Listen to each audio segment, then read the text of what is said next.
Hi everybody, Dan Illman, Matt Byrne here. It's the 36th edition of the prestigious Grade 1 Arlington Million, a Breeders' Cup Challenge Series event, a win and you're in for the Longines turf. Let's take a look at this field. We're going 1.25 miles for, of course, $1 million. 7:08 Eastern is the approximate post time. You can catch all the action on NBCSN beginning at 6 p.m. Eastern. Let's take the field in post position order, Matt, beginning with a 30-to-1 shot. And that's the number 1 Circus Couture. And listen, when a horse is on the board 25 of 30, that's nothing to sneeze at. That being said, Circus Couture is a deserving long shot, the last win coming against Allowance Company in Italy. Yeah, I'd agree with that. He deserves to be a long shot. I will admit, he's been running recently decently well. I know that Group 2 race most recently, it was a bit of a disaster. He was 16-1. 2 starts back, though, there was a race at Royal Ascot. He was 100-1, and he actually acquitted himself quite nicely. I don't think he's a win contender in a spot like this. I think the Connections would be thrilled if they could sniff the board. I wonder if stretching out in distance will work for him, because he's been running at a mile and 70, a mile and a 16th. He's done good things at longer distances in the past, but there is some class questions to address for Circus Couture. The 2 is Spring Quality, who has very quietly put together a very nice campaign for Trainer Graham Motion. He won the Red Smith Handicap to close out his 5-year-old campaign. He just missed in the Fort Marcy to kick off 2018, and then he won the prestigious Grade 1 Manhattan at 18-1 last time out. It was a good race. Sadler's Joy came back to run 3rd in the Bowling Green with a 102. The Bowling Green winner finished 8th in the Manhattan, but he got a great pace set up in the Manhattan Spring Quality, and it'll be interesting to see if that replicates itself on Saturday. Yeah, I'm going to be very interested to see how this horse is ridden, because you don't have to go too far back. You see he has some tactical speed. He can get into the run a little bit earlier than he did that day in the Manhattan, and I wonder if it was just circumstance that had him as far back as it was, because they did go that honest clip in those middle fractions, and you're right, he came over the top and mowed everyone down. I initially was unsure what to think of the Manhattan. You had about 15 horses right there on the wire. Well, guess what? You brought it up. The form has come back good. You've had 4 horses exit that race and earn 100 or greater Beyer speed figures. I think Spring Quality is a sneaky horse in here that I'm sure people are just going to overlook and say it was a bit of a fluke. I think he's got a chance in here. Limited positive data on this formulator fact for his Kentucky Derby winner Trainer Graham Motion. Past 5 years, 2 to 4 month layoffs. Last out winners in graded stake turf routes, 20% winners at 257 ROI. The number 3 is Al-Manar, and it's a shame that Al-Manar has had physical problems. He only started twice in 2016. He only started twice last year. But after he won the Grade 1 Gulfstream Park Turf Handicap, you and I thought there was a chance that Al-Manar could be one of the better turf horses in all of 2017. Then he disappeared for 18 months. He came back rolling in an optional claiming race, his only start this year, and about an hour and a half after the race, I asked Chad Brown, Arlington Million? He said, Dan, you read my mind.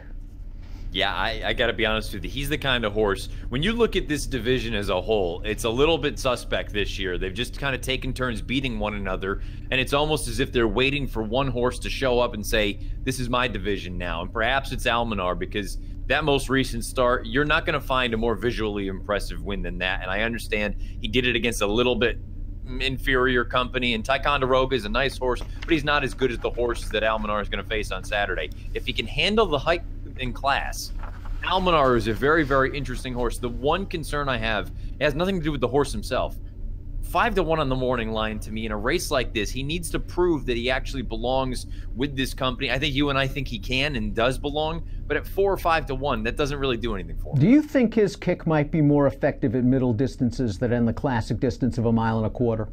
Yeah, I kind of feel like that's why the Connections at Divisadero chose to go to the 4-star Dave as well, that I think at slightly shorter distances might be better for him. The good thing, or the interesting thing anyway, about Al-Manar, we haven't really seen him pushed out to this distance. You got to go years ago when he did it over in France.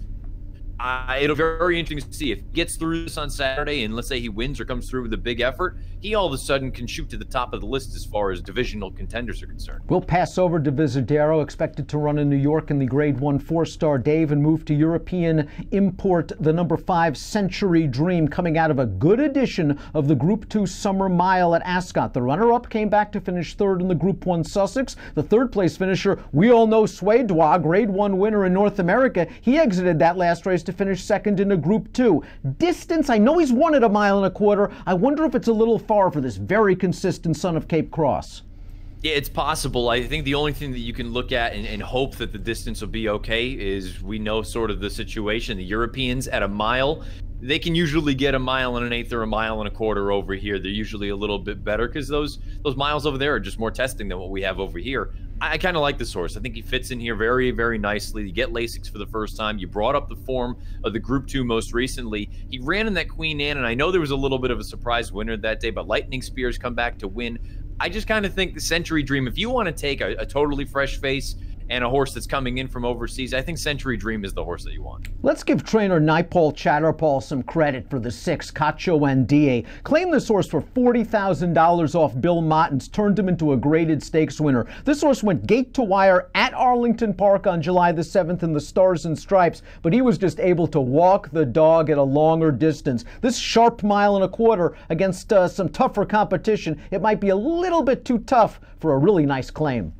Yeah, like you say, you can't knock the claim, and the Connections have done a tremendous job. I think you're going to get, and I hate to say this, an effort closer to the Manhattan than the Stars and Stripes. I just think he's in over his head here. I think the horses that he'll face on Saturday are leaps and bounds better than what he faced in the Stars and Stripes. The number 7, 24-7 for the Connections of the Pizza Man. Had a 3-race win streak snapped last time out in the Grade 3 Arlington Handicap. Went in against Divisadero, but that race has come back pretty strong. The third finisher, Synchrony, returning to win the Grade 3 Oceanport at Monmouth with a 97 buyer.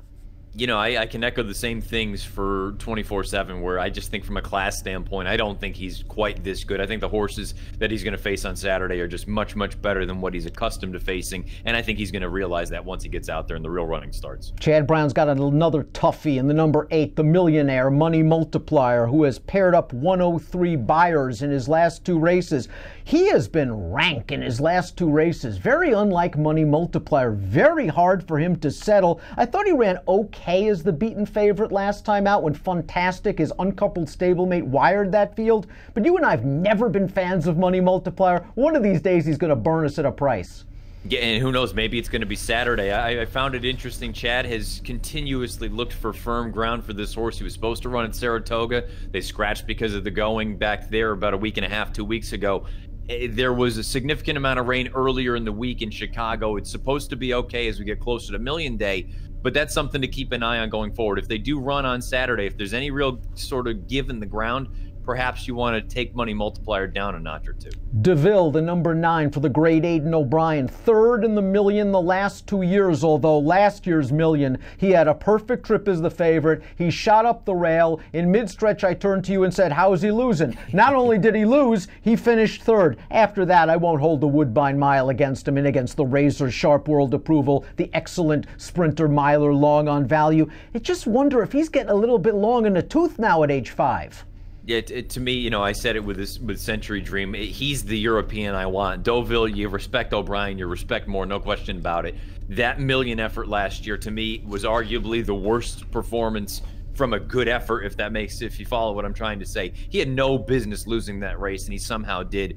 To me, he's the kind of horse, if I'm playing any multis, if he wins, I lose. I'm going to throw him out entirely. He does have pace for a European runner. As we take a look at the Timeform US Pace Projector, they do have the 9 DeVille out there, along with the 11 Oscar Performance. We expect a fair pace in the Arlington Million. Let's take a look at our top selections for this 36th running of the prestigious Million. You like the number 10, Robert Bruce. Of the Chad Brown runners, I still think this horse has the most upside potential. In the Manhattan, he was firing late. I thought it was a solid effort for this horse, and 1.25 miles is no issue. I'm using a lot of Robert Bruce along with my top pick.